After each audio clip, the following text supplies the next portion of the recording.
Ladies and gentlemen, welcome back. You get to hear my voice yet again. So this is a much more fun part of the evening slash day. Apparently I don't even know my time zone. This is where we get to hear people and get to hear the diversity that we have in this world. And the exciting part is we have a heck of a person hosting the panel, a good friend of mine, Nas Campanella. Some of you might know her. She's the ABC's Disability Affairs reporter. And if we go back, some of you guys have heard of her probably in Triple J and many more things. Naz, I'm not going to continue introducing you and the rest of the panelists because I feel like I'm going to be too boring. So, ladies and gentlemen, please give a warm welcome to the panel and let's hear them out.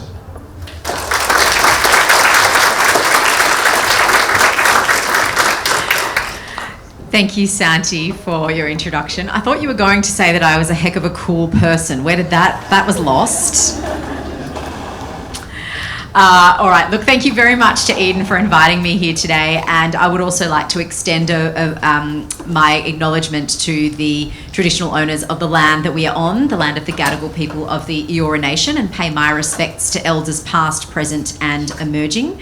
And as customary with any session that I personally host, I would also like to extend a warm welcome. And I know it's really weird to do a welcome at the end of the day, but from one disabled person to another, thank you to anyone who is in this room or on this panel with lived experience. Thank you very much for being here and for contributing today.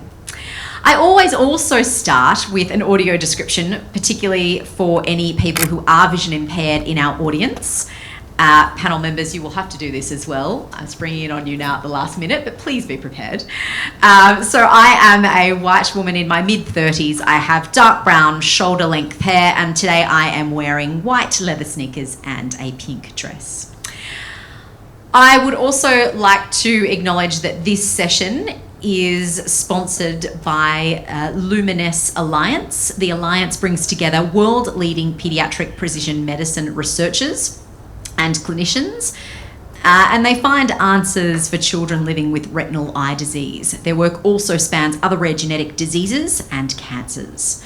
Luminesce Alliance is a not-for-profit paediatric research joint venture between the Sydney Children's Hospitals Network, the Children's Medical Research Institute, the Children's Cancer Institute, the UNSW at Sydney, and the University of Sydney, and it was established with the support of the New South Wales Government. So thank you to Luminesce for sponsoring this particular session here today. Who am I? I'm Nas Campanella. I am the ABC's National Disability Affairs reporter. I have multiple disabilities, one of which is a genetic retinal condition. It is simply called a rare retinal abnormality. I've never been given a name, probably because I ceased kind of, being involved in testing, etc. In my teenage years, and I'm now 36. I am a mum to a 2-year-old son, and recently, in the lead up to pregnancy and thinking about children, started to do a little bit more research into the genetics around my condition, and I know one of my geneticists is in the audience today. So, I have the experience of not only being someone who is totally blind and making use of lots of different technology and services and supports and fantastic people to live a brilliant life, but I also have the experience of going through the medical system. I don't have a lot of memories around diagnosis, considering for me it happened when I was 6 months old, when the blood vessels burst in the back of my eyes. So in terms of my diagnostic experience, you'd have to ask my parents for that one. But in terms of navigating the system as, early childhood, teenage, and then now into adulthood and becoming a mother myself, that is the experience I have. And it's one that I have, various sort of experiences with, some negative, many positive, more positive than negative, I would say.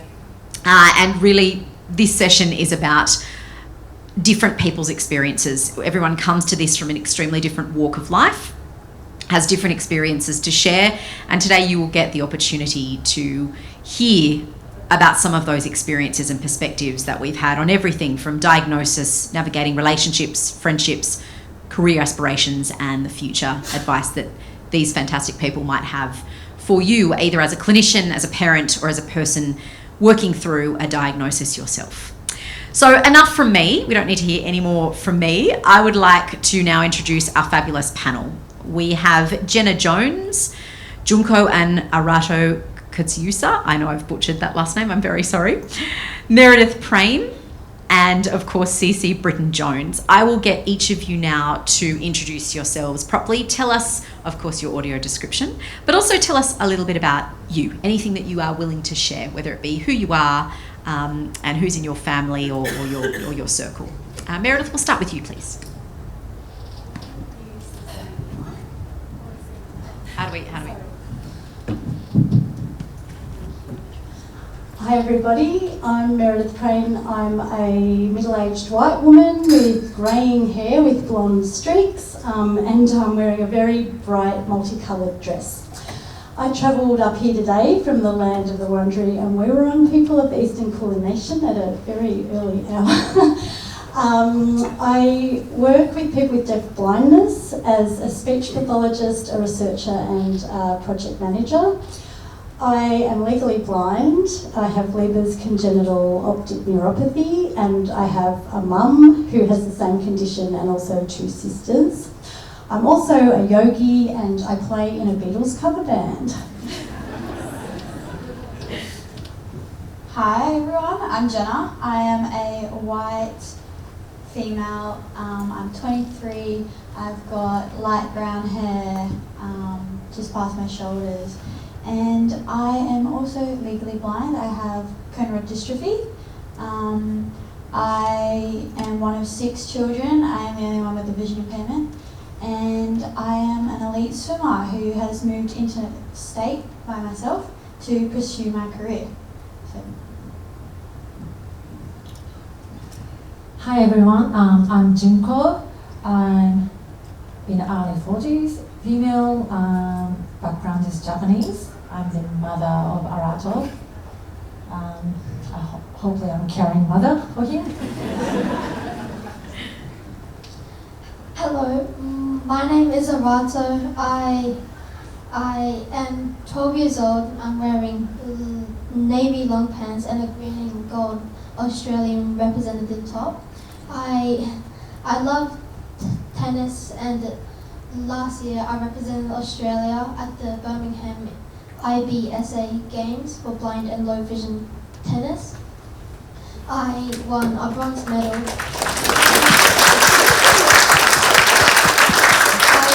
I won a bronze medal for open singles and a gold for under 18 junior. That's very hard to follow. Hi everyone, I'm CC Britton-Jones. I am an Asian Kiwi woman in my 30s, unfortunately. No, in my 30s. I have a bob, so short, straight hair up to my shoulders. I'm wearing a yellow dress resembling the colour of a sunflower. And I'm here to give a slightly different perspective. So I am a clinician researcher based in Melbourne. From the Wurundjeri people of the Kulin Nation is where I work. And I'm here to give a perspective as someone in inherited retinal diseases research, as someone practicing as a clinical optometrist, and also here, really honoured to hear the voices and the experiences of people with lived experiences as well. Thank you. Well, let's jump straight in. If we can think about the beginning, and that is diagnosis. Can you share, Meredith, if we can start with you, your experience of being diagnosed with Leber's? Sure. So it's quite a while ago, 1988, and yeah, I guess the first thing was suddenly I can't see on the netball court. And it was just before my Year 12 exam. It was a month before Year 12 exam, so all of the focus was about getting me through my exams. I can't remember when I started seeing doctors and ophthalmologists, but I was originally diagnosed with Stargardt's disease, and then macular dystrophy was talked about, and then I remember sitting for hours and hours and hours at the Royal Victorian Eye Hospital with my mother, my uncle and my sister, all 4 of us having vision impairment and them saying we all had something different, and Mum saying, I think that's unlikely. But I don't even remember when I got the diagnosis of Leber's hereditary optic neuropathy. At some point along the way, that's what they decided we all had. And I think for me, the diagnosis has not been that meaningful. I think the whole thing is just trying to get through life with a vision impairment however you can. Yeah. And Jenna, what about you?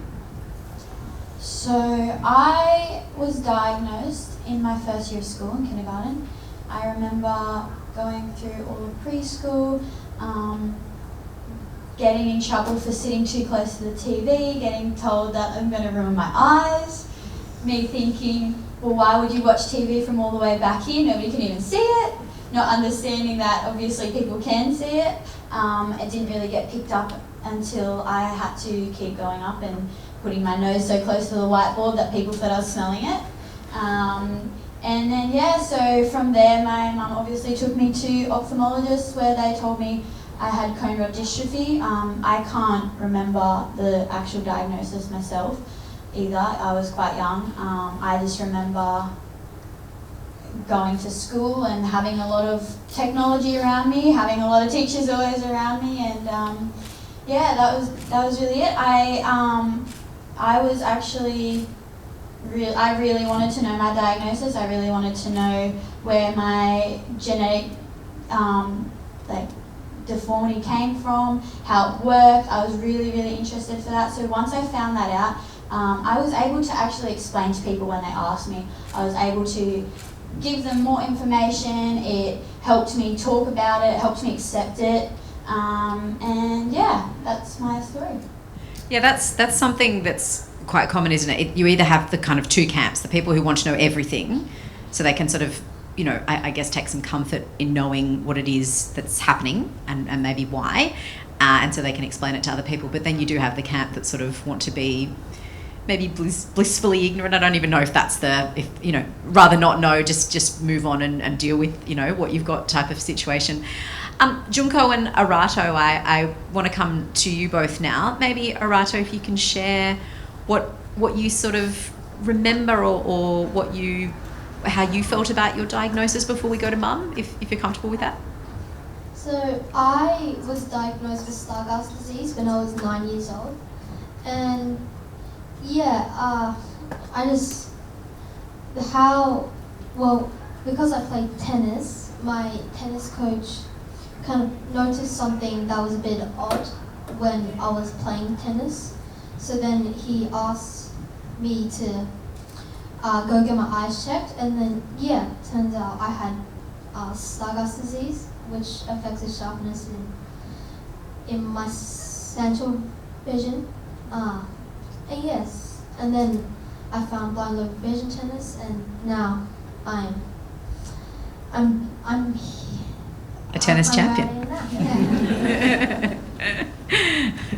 And Junko, if we go to you as a mum, you know, sometimes these things can be a very different experience for parents compared to us as the children. What was that like for you?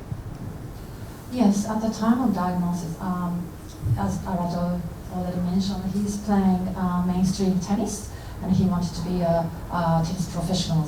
So he trained so hard many times in a week. So knowing that his diagnosis it automatically makes me think the first thing come to mind is that he has to give up his dream, and that's heartbreaking. And he was playing tennis at the time, so he seems hitting balls okay at the time. Only tennis coach noticed it. So it seems Arato is not understanding the significance or consequence of diagnosis, and they were so sad thinking about he may have to give up his dream. And then once you sort of moved through the what had happened, and did you start to then ask questions about the why and where it had come from and all those sorts of things? Talk us through that process of figuring that out. Yes, actually Arato's father also had Stargardt disease, so I was very well aware of what Stargardt disease and its genetic But because it's recessive, so we thought our child wouldn't have Stargardt disease. So, but Arato, so it came to very big surprise that Arato actually has a Stargardt disease. So that means that I also carry that the gene. So yeah, lots of questions about what's recessive or what's what gene, why it's happened, what does it mean, or how to confirm that diagnosis or test. We had to go through lots of questions. Cece, if I could come to you now, over the past few decades, what are some of the key changes in how we diagnose people with these sort of retinal diseases? Absolutely, and I really truly believe that we've come a long way in how we diagnose people with different inherited retinal diseases over the last 10 years, even 5 years. And a lot of that is because now there are a lot of efforts globally going towards developing new treatments. And along that journey, we're also learning more about different inherited retinal diseases. And as a part of that, there are now more groups and more people advocating for inherited retinal diseases, working to understand why and what are the genes, what are the changes in the genes that cause them. And with that knowledge, I think comes better awareness. And what a lot of us are trying to do is translate that awareness to clinicians and actually to practice.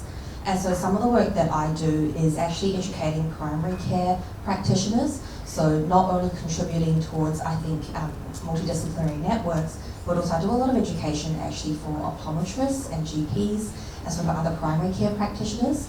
And something that I try and emphasize is that diagnosis, there's 5 different parts of managing an inherited retinal disease. There's getting your clinical diagnosis, which is often the first step, but then there's also getting a genetic diagnosis if that's relevant, if that's available.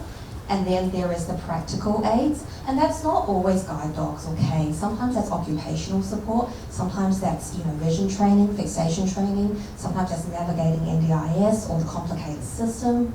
And then the next part is emotional support, and that might be counselling, it might be family support, peer support, or just participating in peer support groups and Retina Australia, Vision Australia, and other support networks out there. And lastly, it's research and clinical trials. And it's because we absolutely cannot move the field forward in research without people with inherited retinal diseases joining us. And so very much that's something that we try and emphasize now in the holistic care of inherited retinal diseases. And I really, really hope that with that knowledge and with working together, we can reduce the diagnostic delays, we can get people a genetic diagnosis sooner, but also then we don't have, experiences like Meredith's where, you're being bounced around all these different names, not knowing what your diagnosis is. And that is something that we're actively working towards. You spoke really beautifully there about some of the practical things that need to be put in place around a diagnosis. But have you also noticed a shift in recent years over the way people are delivered news, the way it is sort of portrayed to people? And I wonder, how you think that's sort of contributing to demystifying stigma and removing stigma, and then also just focusing on the positives. Absolutely. We have a large registry of people with inherited retinal diseases, and we work very closely nationally with different research groups. And I have heard some horrible stories, and hopefully not many of you can relate, but I'm sure some of you could, about how they were diagnosed. And what I do know from having spoken to many families is that conversation is not forgotten. 50, 60, however many years later, that first experience of the wording that is used is something that stays with the family, stays with the person their whole lives. And that's actually something that we do try and teach clinicians, is to think about the words that you use, but it's never, there's nothing we can do for you anymore, even if what you can do immediately is not a treatment. There are other things. There is a next step. There is participating in research. There is joining patient support groups. There is getting in touch with Retina Australia. There is always something that you can do, and that's something that I really try and emphasise, and I hope that we can all do that as well to our clinicians. We've heard about some of the practical ways that clinicians work through sort of supporting people with diagnosis, but maybe Jenna and Meredith, whoever wants to go first, what are some of the ways that you adapted as your vision sort of changed, or after getting diagnosis, to work through life? So I guess I went to uni a couple of months after losing my vision, so getting orientation and mobility training, and the technology was a bit clunky back then, so I even had people designing this program that I could use on the computer. They called it Ali font, that just made the font massive. And I used a tape recorder to tape all of my lectures, so I actually think it was taping the lectures. The first 2 weeks I was writing my notes and I couldn't read a word I'd written. I was sort of trying to work out what to do. Anyway, that's a long time ago, but things have changed a lot now. So the sorts of technology I use now, I was using Zoom text on the computer for years. I use the built-in software these days, audio on my phone. I've got the largest, lightest laptop you can get because I travel a lot for work and I just want everything as big as I can possibly get it. A huge range of magnifiers, and a lot of, I'm lucky that I do have a lot of informal support, just family and friends that help out with driving, or my partner will read huge amounts of stuff to me, or navigate websites I'm struggling with. So I am deeply grateful every single day for adaptive technology and assistive technology. I just think, so I lost my vision many years later than my mum did, and mum was mind blown at what was available, but what she didn't have access to. So yeah, there's a lot of ways to get around things these days that I'm deeply grateful for. And Jenna, what about you? What sorts of things have you had to adapt over time? Yeah, so through school, initially I was told that I potentially might lose my vision by 18. So really the focus was teaching me as if I was going to be blind. They had me learning Braille 1 minute, I was learning audio 1 minute, like I was switching between all three, large print, and I really kind of followed that through the whole way of school because I was a very stubborn child, and 1 minute I did not want to be doing Braille because everyone else was reading, or 1 minute I didn't want to be using my laptop because nobody else had technology in the class.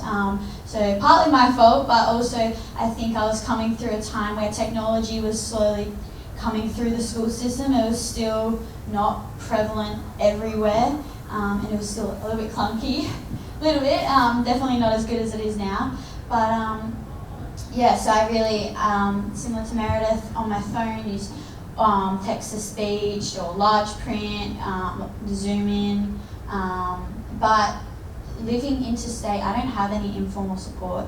I rely on my NDIS and my support workers to get around. A lot of my support workers are basically, I call them my personal assistants, because they honestly do everything for me. I have learnt to accept in the last year that just because I have so much support around me through other people doesn't mean I'm not living an independent life, because everybody's independence is different, and this is my independence, and that's okay if I need help. So I'm really, really grateful that I'm able to have the support of support workers. And let's face it, they're not doing things for you, they're doing things with you. Literally. So but I think it's that you did touch on something or allude to something there that I think we should talk about, and that is acceptance. And I wonder if you could talk a little bit to the emotional kind of roller coaster that you might have gone through over time as vision has changed, or as you've discovered that you need to adapt things, or things you could do before you might not be able to now. What was that process like, particularly in teenage years? Yeah, well, teenage years was Let's a give big some advice to Arato, you know, like let's It's very hard going through school. Like, everybody is comparing themselves to each other, and I was no different. I always wanted to be doing what my peers are doing, and that just at some points wasn't possible. In class I had to have somebody to help me, or I had to have extra technology, and fighting it probably made it harder, so don't fight it. But no, seriously, in the last year I really have accepted that being able to ask for help is okay, because why would I want to spend 30 minutes looking for one item at the grocery store and I could ask the staff and get it within 5 minutes? Life is too short. Literally. So yeah, I have really accepted that, and honestly, it's okay to ask for help. Junko and Arato, if I move to you now, in terms of, we obviously have realised that you've been able to adapt the tennis, but what other things, Arato, in your life in the last 3 years have you sort of changed or made different decisions about for you, according to your vision impairment? So for me, it was mostly in school, like all the changes. So when I was first diagnosed, I initially it wasn't too bad. I could still function well in the classroom, but then slowly I had to get more technology to be able to do things, and the teachers had to change a lot about how they do things as well. But yeah, I think once myself, the teachers, like everyone around me got used to it and they knew what to do, it's very smooth and easy, yeah. You've probably broadened the teachers' education in ways they never thought possible, Arato. And Junko, what about you? We've heard a lot about school, and but what about home? What things have you adapted at home for Arato? Well, at home, Arato is actually quite functioning well, but I sometimes notice that I do things slightly different. For example, something in little things. When I serve dinner, I consider the color contrast so that he can enjoy the food. The food is stand out on a plate, so that, or like serve separately from one thing to other, so that he can see what's on the plate. That kind of things I do adjust. Yes, and also we bought a big clock, black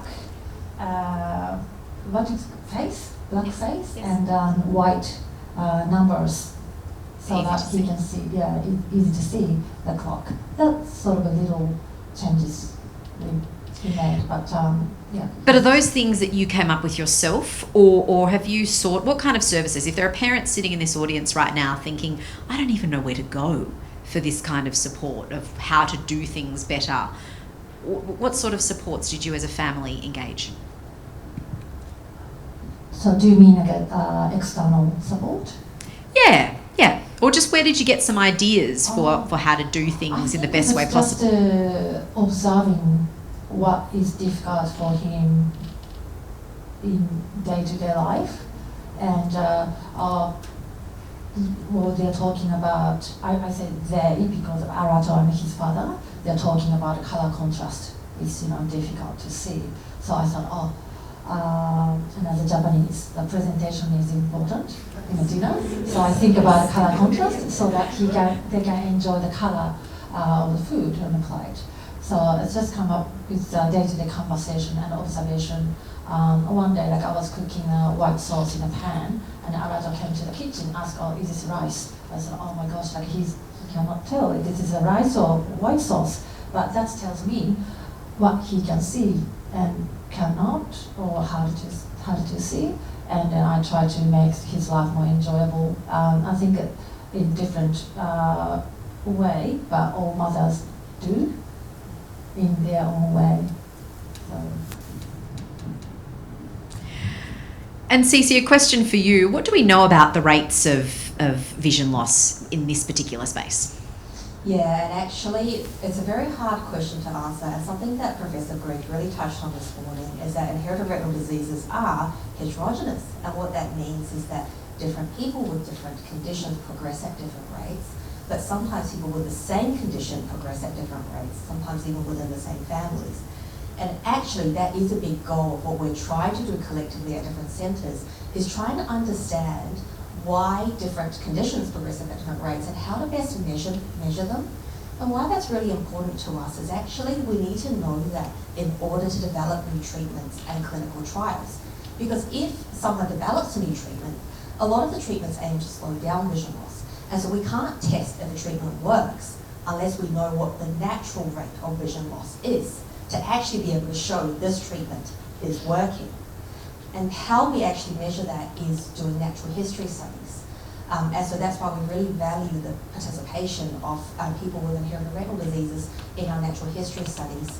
Is because when we monitor the same group of people, perhaps with the same gene, perhaps with the same inherited retinal disease over time, we can try and map out how vision naturally progresses, try and account for different types of changes and different people within the same family or different families to try and understand what the natural rate of vision loss is. And that is something that we're trying very, very hard to do and to try and address.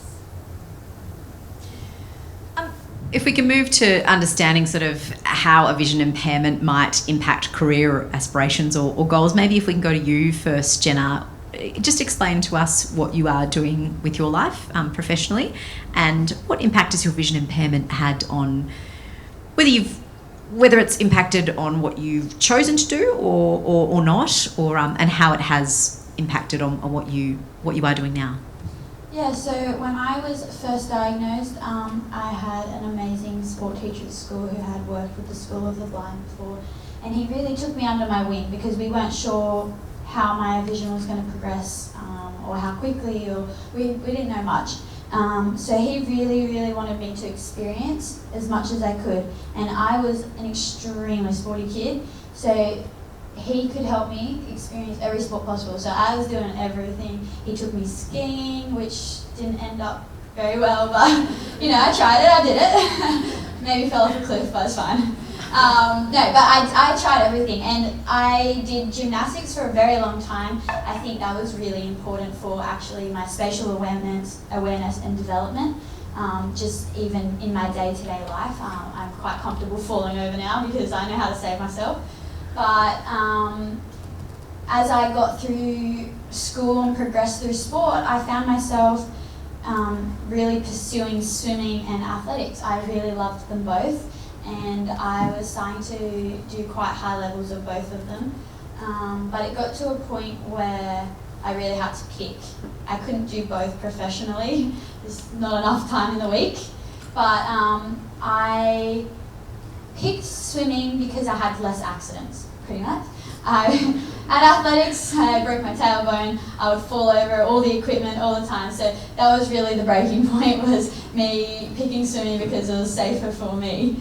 And yeah, I've had a lot of struggles with it. I find in the water, if I'm swimming in a big squat, I get really dizzy. I'm not sure whether it's because I can't pinpoint where I'm seeing, I can't focus on one spot, but I had to adapt through that way. I can't read the clock, so I have to always go second in the lane so that people can tell me when to go. I have to memorize the set when the coach tells me for 2 hours. It has impacted quite a lot, but at the end of the day, if you want to get something done, like, there's always going to be a way, especially where, like, how we're living now with technology and just the awareness of vision impairment, or any disability for that matter. Like, people talking about it now is incredible. Social media can be used for so many brilliant things. And yeah, so if you really want to do something, I think it's quite possible these days. I mean, the reality is so many of the 4.4 million Australians who live with disability do still experience discrimination, prejudice, and low expectations placed on what they can do. Meredith, have you experienced any of that in your professional life? Yes, in sort of subtle ways. Yes, some sort of, bullying in the workplace because of my vision impairment, like quite a few years back, which I addressed, which was really challenging. But just things definitely got a lot better for me. They started out quite rocky. I did speech pathology as for work experience when I was 15 and absolutely loved it and said that's what I want to do with my career. So then losing my vision at 17, I still was like, no, I still want to be a speech pathologist.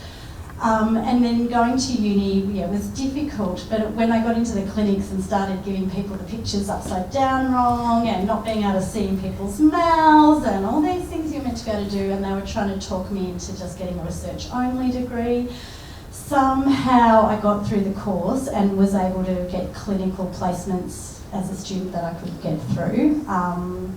But then I'd grown up in the country and really wanted to return to the country and work in the country, but I couldn't drive, and nowhere that I applied in the country would give me a job not having a driver's license.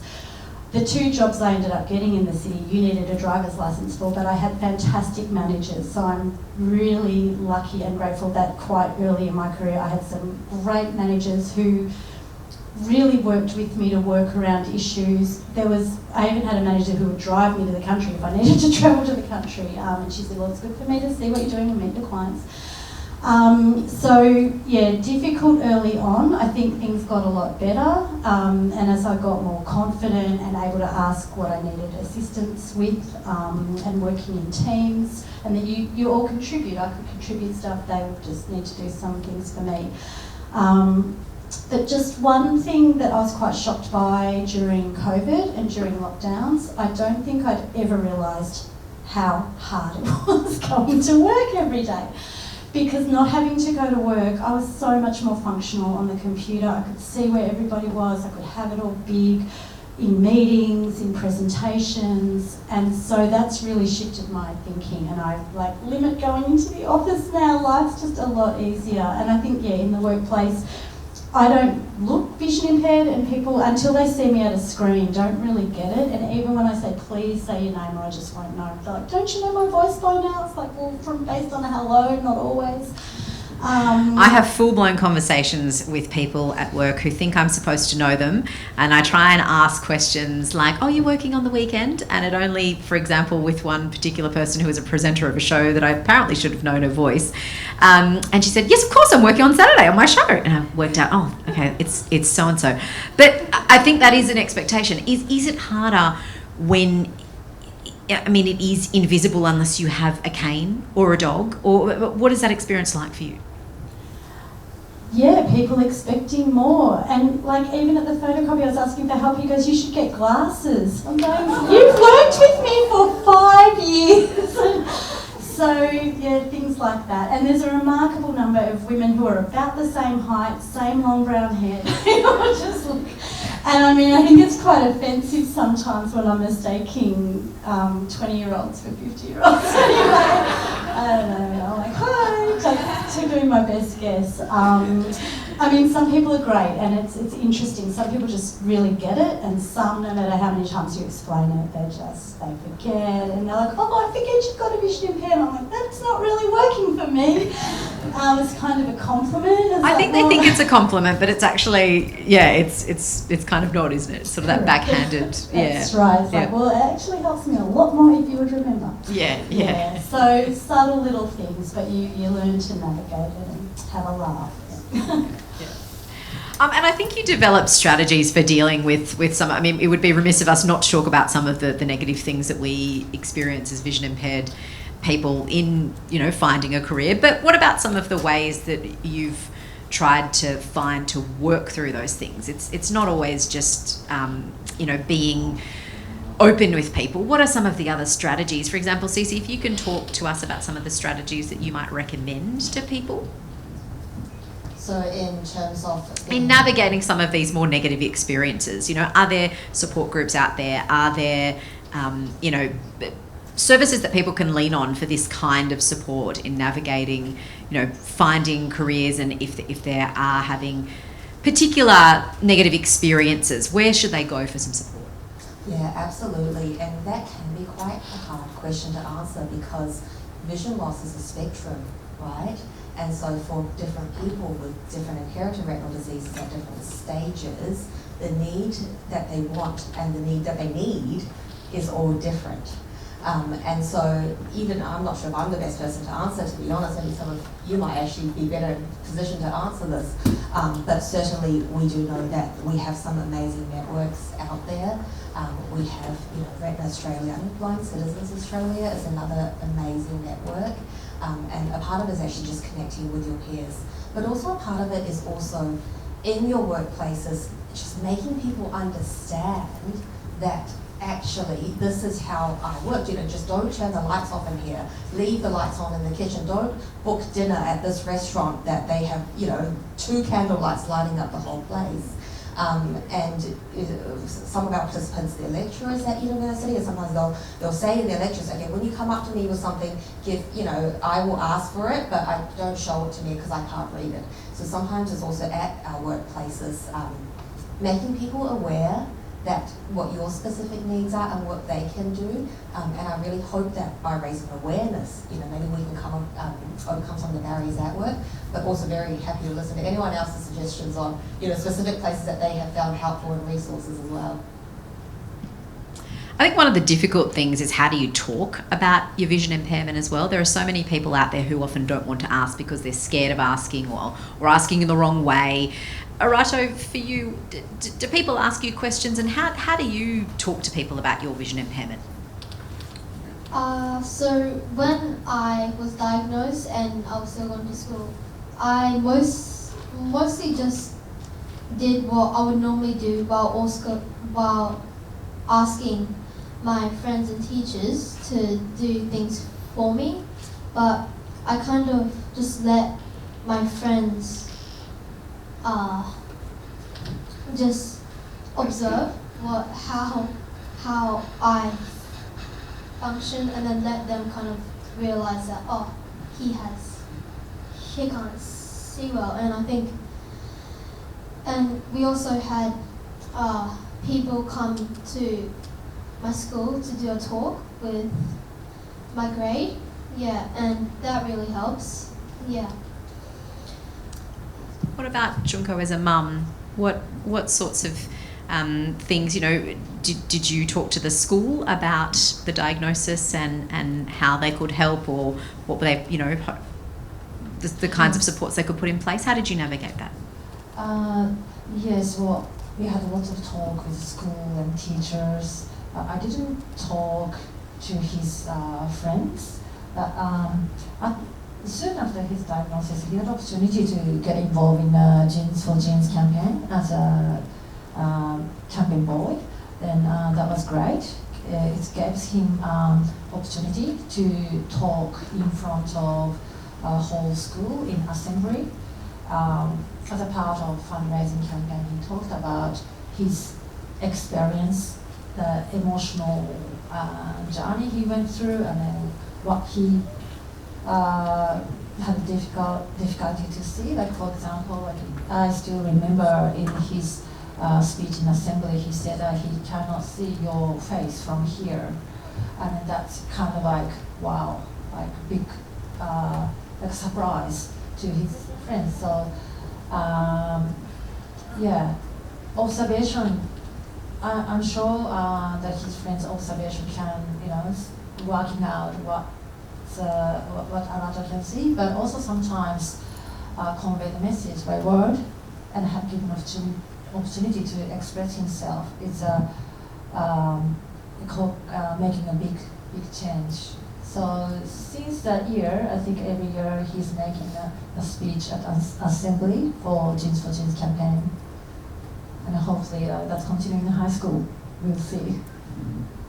I think it shows maturity beyond your years as well, Arato, to be able to get up and to do that in front of a school. I certainly didn't have that sort of confidence at that age. And I think when you're confident about speaking about your situation, others feel, a lot more comfortable with it, which is brilliant. If we move to sort of a different topic in terms of navigating friendship and relationships, Jenna, if I can come to you, how has your eye condition impacted your ability to navigate friendships and relationships with partners? Yeah, so through school, I found it quite hard early on to find friends because I didn't know who I was talking to. I'd be talking to the same person 3 times a day about the same conversation because I thought it was a different person, things like that. But as I slowly built my friendship group through primary school, I had things in place because I really struggled with if I got to school early, how could I find my friends, things like that. I had a lot of anxiety about getting to school on time because I didn't want to just walk around aimlessly. I would try and delay getting to school so that we would be getting there right on the bell, I could go straight to class.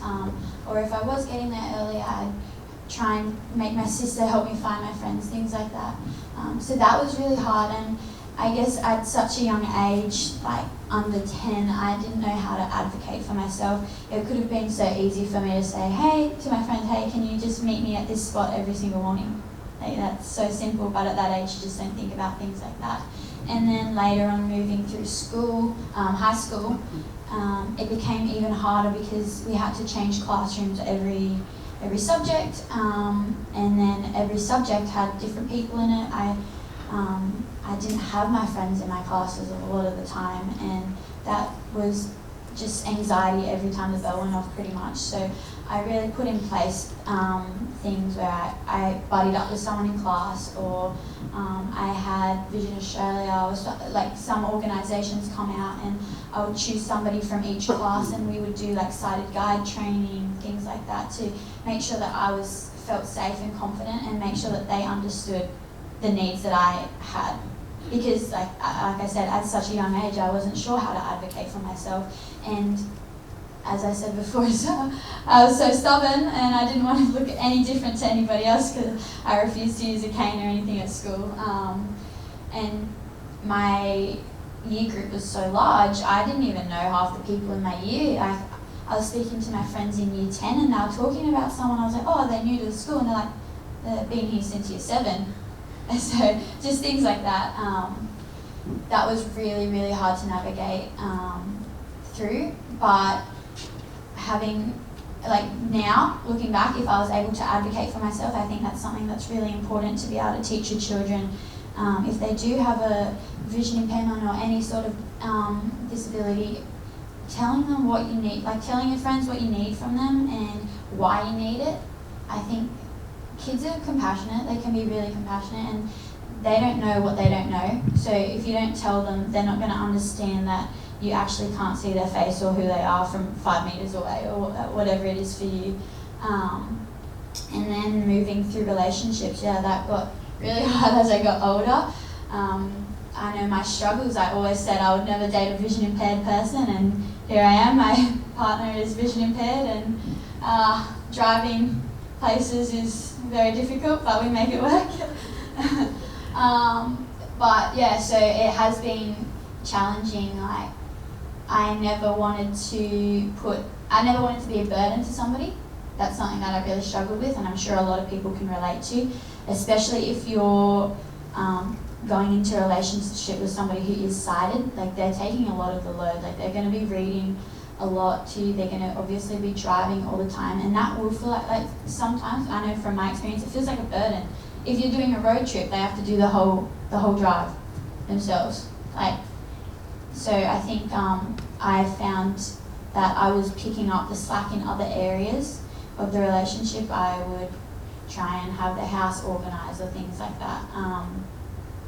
It's difficult, but I think the more you can advocate for yourself, and this is where my diagnosis really helped me, is that I could really explain to people what I needed and why I needed it, and I think that really helped me as I got older in asking for help. And yeah, I can definitely attest to some of that heavy lifting. I mean, particularly now that I have a 2-year-old. I mean, my husband always does the running after him in the park, and that's just a given. It's just the way it is.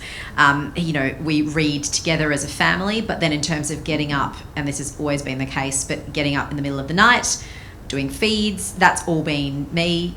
All his clothes washing, all his organising for daycare, making sure that everything's up to date and everything's paid and all those sorts of things.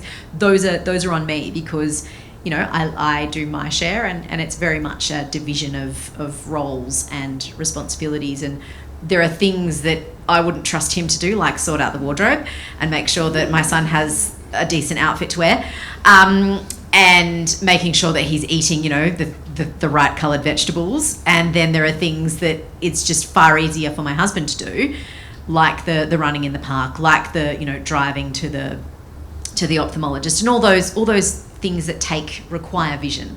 And it's not that it's a burden. It's something we discuss all the time, that there are just things that I do better than him, and there are things that he does better than me, and that's just the way it is. And you know what? It should be like that in any relationship anyway. It should be divide and conquer.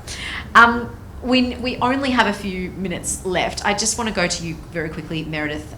Before we go to some advice, I would love everyone to give some advice to the audience. But Meredith, I do want to touch on the way that you have navigated friendship and relationships. I think growing up with a vision impaired mum and a vision impaired sister, so my sister lost her vision when she was 6, I lost mine when I was 17, so even though she was younger, I think there was a level of normality, and I guess seeing how they sort of navigated the world just subconsciously probably helped me. I know I really relate a lot to what Jenna was saying, just that wanting to fit in and not doing stuff that will help you because you want to look normal and you want to belong. So I would not use a magnifier or my glasses, which are just magnifying glasses, I reckon, until 8 years after I lost my vision in public. And now I don't care, I just want to function. I don't care what anyone thinks of me, but I think that comes with age, and it's a lot about the age that I was diagnosed. I think I also used to feel extremely nervous about when's my vision impairment going to come up, when should I mention it, I don't know, should I tell them straight off, or and now it's just nice over time, you just get better at it, and I never feel nervous. I know it will come up at some point in the conversation, or it won't, it doesn't matter. But I do know, if anyone's ever giving me a lift, and that's, being really clear, I've got into so many random cars that I never get into random cars anymore. I think that's a whole other ball game. I just stand and wait, or I tell them, you're going to need to beep, or you're going to need to yell out to me. I'm not getting in any cab, you're going to have to do something so that I know. So how many times do you have to remind a taxi driver, I'm not just going to trust you, I want to know the booking name that you have. What is your car number? I'll check on my phone to make sure it's the right one. I'm not just going to trust you. That's right, yes, that's right. So you navigate it, you learn as you go. But yeah, I think you get more confident. I'm happy to ask for help. And any relationship should be give and take, not just a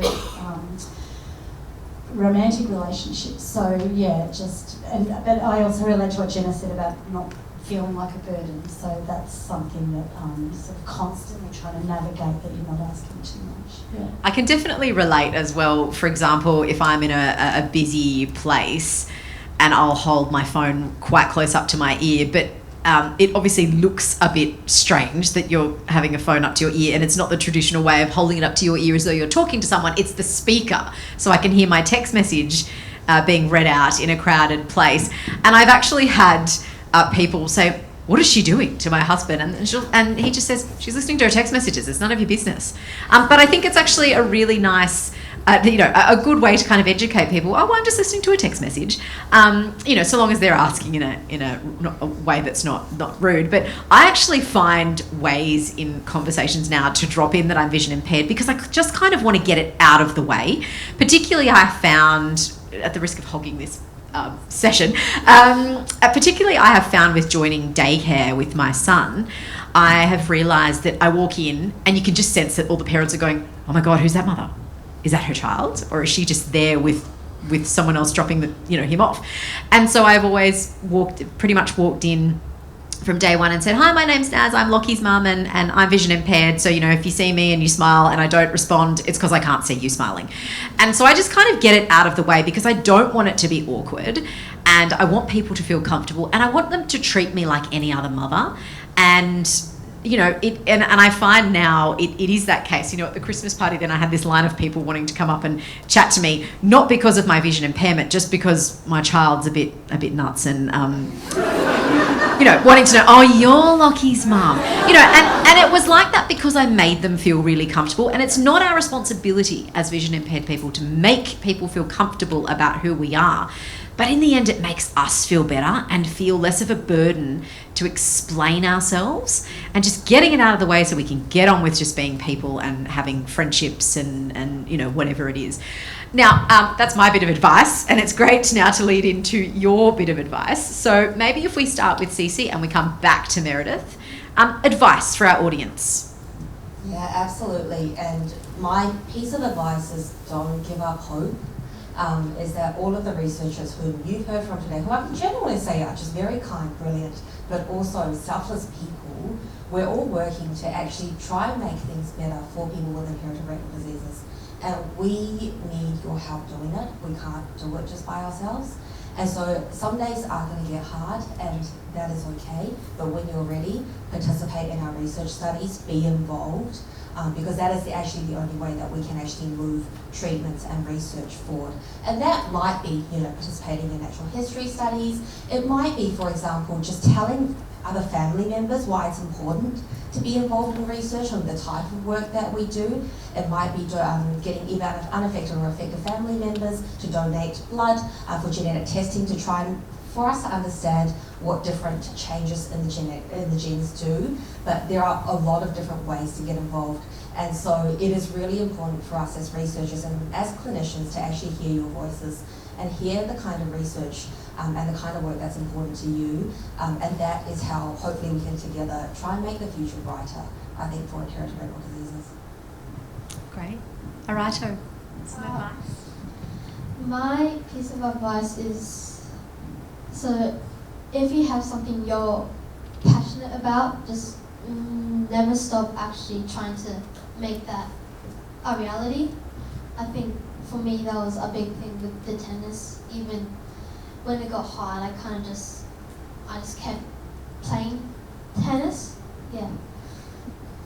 As someone who was told I'd never be on television and never ever dreamt that I would be reading news live to air, I can attest to that, and I think it's the best piece of advice, Arato. What about mum? Yes, as a mother, parent, probably I actually enjoy parenting after Arato's diagnosis more than before. And I think that's really that's really interesting. What? Yeah. That's because my role became problem solving together, sharing lots of insightful, considering lots of other things and deciding things, and each one of the questions very unique. And the teachers doesn't have the answer, his friends doesn't have answer, and we talk a lot,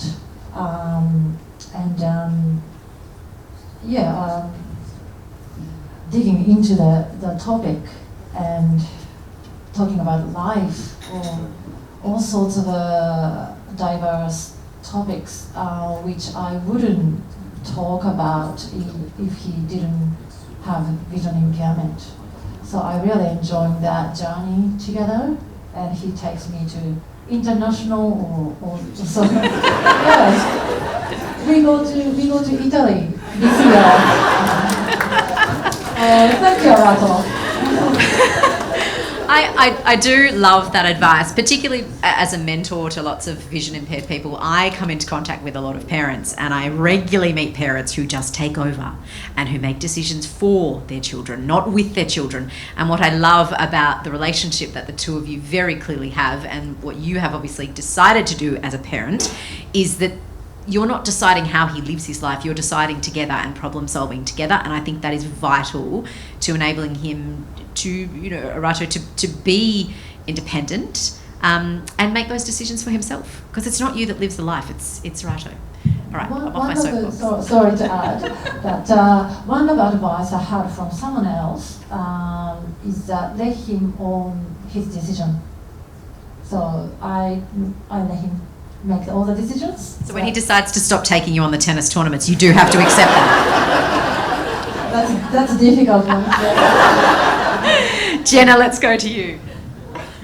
So my advice is actually quite similar, following on from what they were just talking about, and I want to actually speak to the parents of young children, because growing up, my mum was pretty similar. We made decisions together. There was some times where I felt like maybe default she would take over, and I think she would actually teach me from a young age small tasks around the house, like for example how to cook one thing, and that was building over years and years and years, and small tasks, how to clean, things like that, things you wouldn't notice until you had to move out, and then you're thrown in the deep end and you have to learn it all from scratch.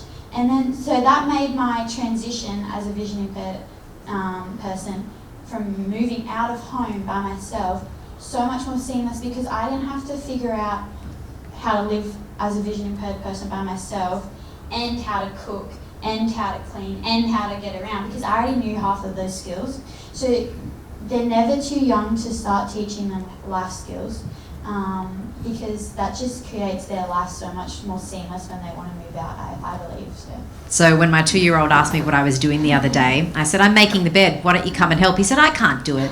I said, don't you ever say you can't do it. And I brought him over and I taught him how to fold the sheet. Now, he walked away and laughed and didn't take any of it in. The point is, I have 2 rules in my house. You have to do everything yourself like everyone else does, and you never say, I can't do it. Meredith, have the last word. So my advice is as much for myself as for any other person with a vision impairment in the audience. But it's to give yourself plenty of time and space and compassion to learn new skills, including learning the ever-changing assistive technology landscape. Grieve and have fun and fail spectacularly. Pick yourself up, dust yourself off and try again. There is no other way to end apart from that beautiful phrase. So I'll throw back to you, Santi. Thank you very much to our panel, and thank you very much for being here today and hearing this, incredible session where, you've been given some really practical tips, but also some advice that is definitely, worth taking on, and stuff that you can all implement, whether you're a clinician, a parent, or a person experiencing this yourself. Thank you very much.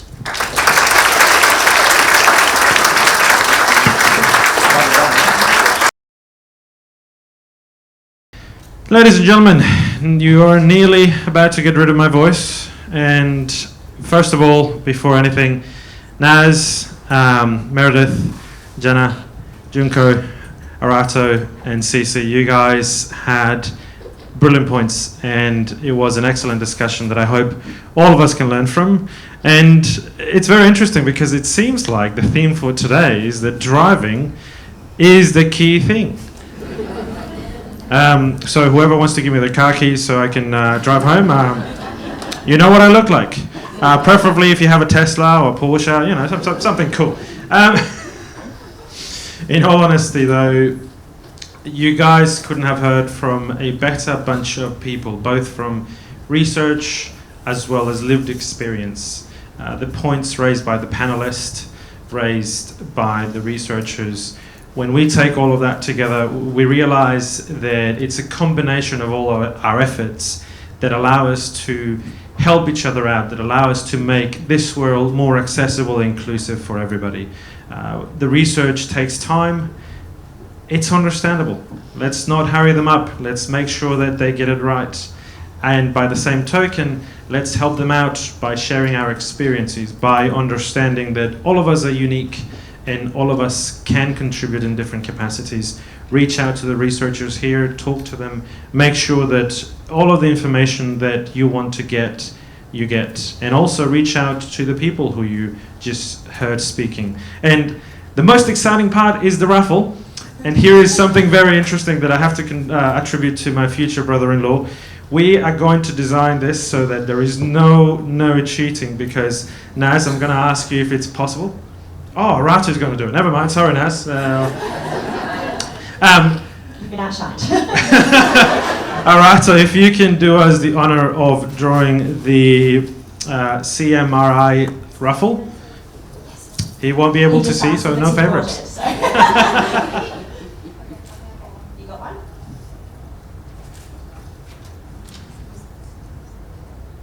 Alright, so the winner, and we saw that Arato did that fairly, right? We all saw that. It goes to Melissa Mangala from CMRI.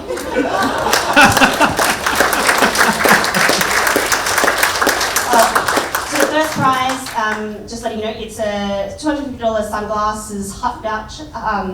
Yes. Yep.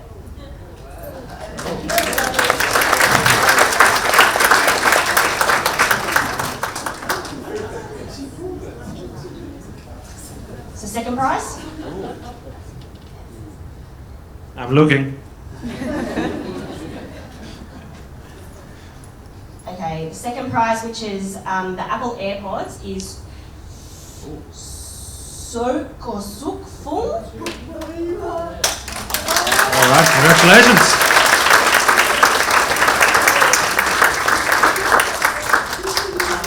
I do think the best prize is left to last, which is the Easter chocolate bar. So, last one, and the most important one.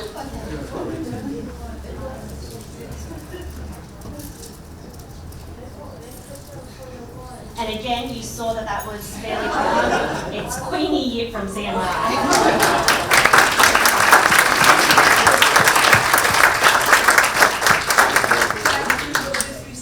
Thank you so much, everyone.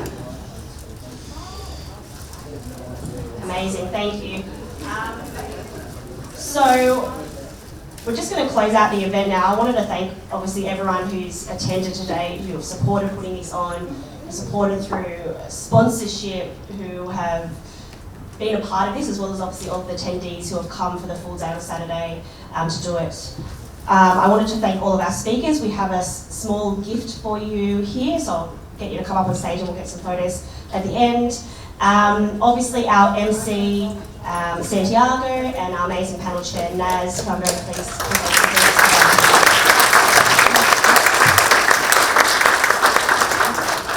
So, as I mentioned earlier during the day, I will be sending out information to you from what we've spoken about today. We'll also, if you hadn't already noticed, we've recorded the event, and so we will be sending links to this from the sessions and the panel to you afterwards, which you're obviously able to share beyond just kind of you and your family.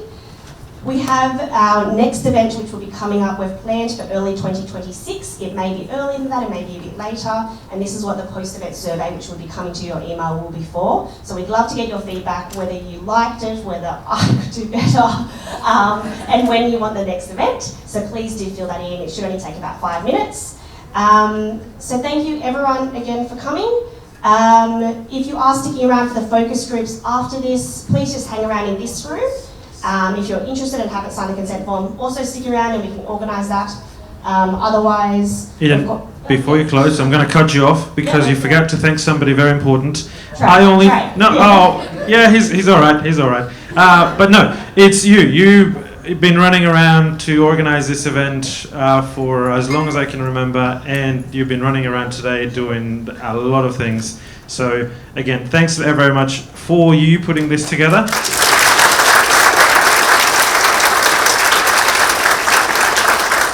And looking forward to the next one. Hopefully by then, you never know, maybe we'll bring a robot guide dog along to play with Trey so that he's not, licking the air and so on and so forth. Amazing. Thank you so much, everyone. Thank you.